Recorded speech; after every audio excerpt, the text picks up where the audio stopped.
आपको लगता है ये जो 3.86 के जो अनुमान हैं, ये रियलिस्टिक हैं भी?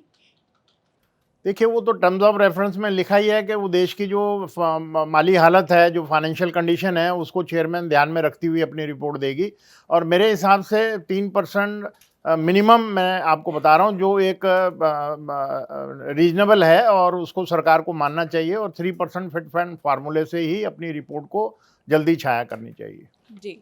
और ये जो मिनिमम सैलरी को लेकर भी चर्चा है, कई रिपोर्ट्स में छापा गया कि मिनिमम सैलरी जो है 1 लाख पार हो जाएगी। ये भी रियलिस्टिक है या नहीं? नहीं, 1 लाख तो नहीं होगी। जो अभी 18,000 मिनिमम लोएस्ट जो हमारा सरकारी कर्मचारी है, उसका ग्रेड पे 18,000 है, प्लस उसके ऊपर डीए है। डीए अभी 58% हो गया है, और अगर वो 18,000 में 50% डीए मर्ज हो जाएगा, तो डेफिनेटली उसकी 50,000 से ऊपर जो सैलरी जानी चाहिए मेरे हिसाब से। अगर 3 का फिटमेंट फैक्टर लगा और 18 की सैलरी जो है वो 54,000 हो गई, उस पर सरकार फिर से 58% का डीए लगाए? नहीं, 58% नहीं होगा, 50% तो मर्ज हो जाएगा। हमारी बेसिक जो है 27,000 हो जाएगी। 27,000 के ऊपर 8% डीए मिलेगा, उसके ऊपर 3% फिटमेंट लगाएंगे, तो मैंने पहले ही बताया कि मेरा अप्रॉक्सीमेटली रीजनेबल 50,000 की बेसिक शुरू होनी चाहिए, लोएस्ट एम्प्लॉय की, हमारे जो गवर्नमेंट एम्प्लॉय है। तो आप लोगों ने जो सरकार के सामने जो रिप्रेजेंटेशन रखा है, उसमें आप लोगों ने कितने फिटमेंट फैक्टर की मांग की है?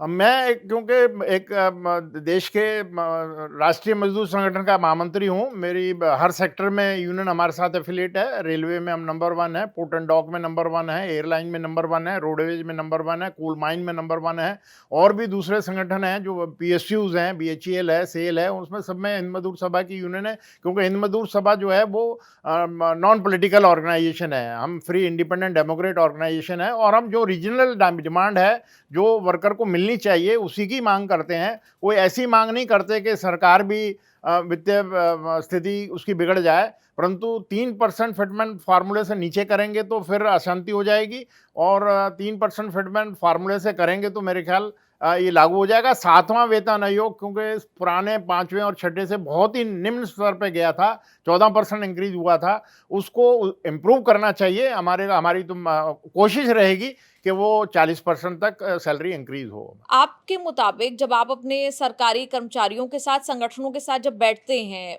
बैठकें करते हैं, तो फिटमेंट फैक्टर को लेकर क्या कोई मिनिमम फिटमेंट फैक्टर को लेकर सहमति बन पाती है? देखिए, हर कर्मचारी और उसकी यूनियन की अपनी स्ट्रेटजी होती है, और हमारा 10 साल के बाद वेतन रिवीजन होता है, तो हमारी कोशिश रहेगी कि वो 3 टाइम इंक्रीज हो और 3% के करीब फिटमेंट फार्मूला लगे। और उसको लगने से पहले जो हमारा डीए है, जो 7th पे कमीशन का रिकमेंडेशन भी है, वो अगर 50% से ज़्यादा हो जाता है तो उसको बेसिक पे में मर्ज कर दिया जाए। मर्ज करने के बाद जो बेसिक बने, उसके ऊपर ही अगली रिपोर्ट 8वें वेतन आयोग की आनी चाहिए।